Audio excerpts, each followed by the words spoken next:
Oromoon bara durii jalqabee keessattuu sirna empaayeraa afaan qawweetiin biyyattii keessatti uummata hacuucaa ture falmachuudhaan mirga isaa kabachiisuuf sochii garaagaraa taasisaa ture. Qabsoo kan gaggeessan dhuunfaa fi gareedhaan yoo ta'an gootonni qaqqaalii kan akka warqeetti ilaalaman dhalootaa darbanii kan jiraatanidha. Qophii kana seenaa gootichaa qabsaa kan ta'e seenaa Abbishee Gabraa qabannee isinii dhiyaanneerraa harka fuunee kabajamtoota dhaggeeffattoota keenya kun qophii seenaa gootota Oromoo yeroo hunda burqaa istiidiyoo irraa kan isinii darbu hanga dhuma qophii keenyatti nu wajjin turaan affeerra keenya. Abbishee Garbaa bara 1854 Horroo Godoroo Wallaggaatti kan dhalate. Bara ceemsaa ture yeroo kana Oromoonni Jaawii warra caffee bulluqa rakkoolee lamatu mudate. Rakkoon inni duraa qondaalli waraanaa Jaawii abbaan Abbishee obbo Garbaa Hurrubuu du'uu isaaniiti.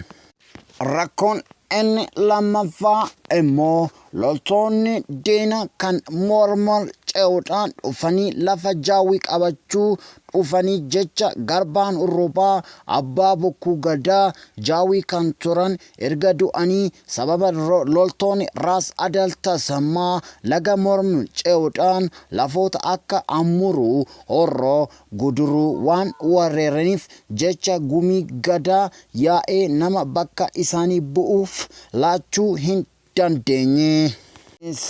Ilmi isaanii Abbishee Garbaan gonfoo loltummaa abbaa isaanii dhaaluudhaan diina lafa Jaawii weeraraa kan qolachaa akka ture.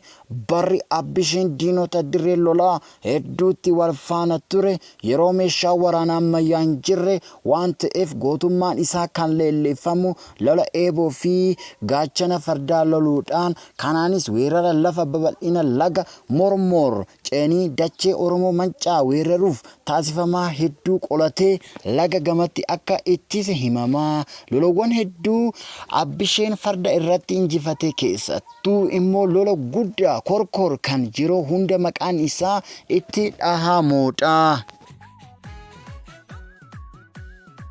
Sababa kanaan Oromoota keessattuu Oromoota mancaa hanga har'aatti Abbisheen akka mallattoo gootummaatti ilaalama. Oromoonni mancaa seenaa gootummaa Abbishee Garbaa geerarsaa fi walaloo keessatti maqaa osoo hin darban nan sirbaa sakkoo siree boojaa dalgaa Abbishee abbaa makoo qilee buusa jagnaa lafa dhiyaatee darbaa teepni hin dachaasinii.